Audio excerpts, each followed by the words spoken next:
उत्तराखंड एक ऐसी धरती जिसे लोग सिर्फ देवभूमि के नाम से ही नहीं बल्कि अब खेलों की नई राजधानी के तौर पर भी पहचानने लगे हैं। नेशनल गेम्स की शानदार सफलता के बाद अब हल्द्वानी का नाम एक और बड़े आयोजन से जुड़ने जा रहा है। जी हां, हल्द्वानी का अंतर्राष्ट्रीय स्टेडियम 19 से 22 सितंबर तक एशियाई कैडेट कप फेंसिंग प्रतियोगिता का गवाह बनने जा रहा है। तलवारबाजी यानी फेंसिंग एक ऐसा खेल जो यूरोप से एशिया तक लोकप्रिय हो चुका है और अब उत्तराखंड की धरती पर इसकी चमक बिखरेगी। इस प्रतियोगिता में भारत सहित कुल 18 देशों के खिलाड़ी हिस्सा लेंगे, यानी हल्द्वानी की जमीन पर अलग अलग संस्कृतियों, भाषाओं और देशों के खिलाड़ी एक साथ अपने हुनर का प्रदर्शन करेंगे। निसंदेह यह आयोजन न सिर्फ खेल प्रेमियों के लिए रोमांचक होगा बल्कि स्थानीय खिलाड़ियों के लिए प्रेरणा का एक बड़ा स्रोत भी बनेगा। इस पूरे आयोजन की जिम्मेदारी संभाल रही है ऑल इंडिया फेंसिंग एसोसिएशन, जो एशियाई फेंसिंग परिसंघ के सहयोग से प्रतियोगिता करवा रही है। तैयारियां लगभग पूरी हो चुकी हैं। स्टेडियम की व्यवस्था को दुरुस्त किया गया है, खिलाड़ियों के लिए विशेष सुरक्षा और ठहरने की व्यवस्था की गई है और दर्शकों के लिए भी सभी सुविधाएं सुनिश्चित की जा रही हैं। महासचिव राजीव मेहता का कहना है कि उत्तराखंड की बेहतरीन खेल व्यवस्थाओं को देखते हुए एशियाई परिसंघ ने यह आयोजन हल्द्वानी को सौंपा है।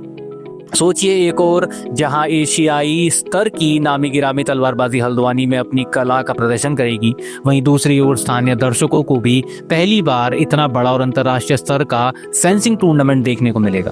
ये न सिर्फ उत्तराखंड की खेल संस्कृति को मजबूती देगा बल्कि यहाँ के पर्यटन और स्थानीय अर्थव्यवस्था को भी बढ़ावा देगा। होटल्स, परिवहन और व्यापार सभी को इस आयोजन से फायदा होने वाला है।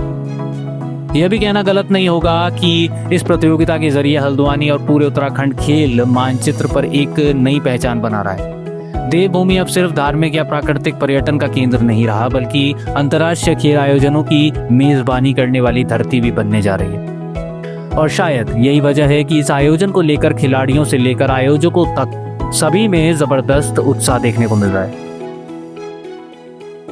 तो तैयार हो जाइए, 19 सितंबर से 22 सितंबर तक हल्द्वानी का अंतर्राष्ट्रीय स्टेडियम गूंजेगा तलवारबाजों की गूंज से।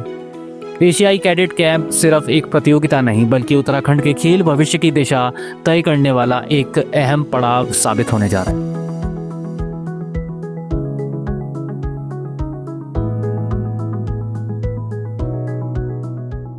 वो 19 तारीख से 22 तारीख है। उसमें 18 कंट्री के लोग हैं। इंटरनेशनल टूर्नामेंट है, वो अंडर 17 है और कम से कम 150 खिलाड़ी हमारे बाहर के हैं और 150 ही खिलाड़ी इंडिया के होंगे। बड़ा इवेंट है और उसके बाद काफ़ी खिलाड़ियों को मौका मिलता है बाहर खेलने का भी, एक्सपोजर भी है, दूसरे खिलाड़ियों के साथ खेलेंगे भी, रिजल्ट भी इम्प्रूव होगा, उनकी रैंकिंग भी इम्प्रूव होगी। नेपाल की टीम ने आना था बट अभी तक एंट्री उनकी कंफर्म नहीं हो पाई। 24 खिलाड़ियों ने आना था।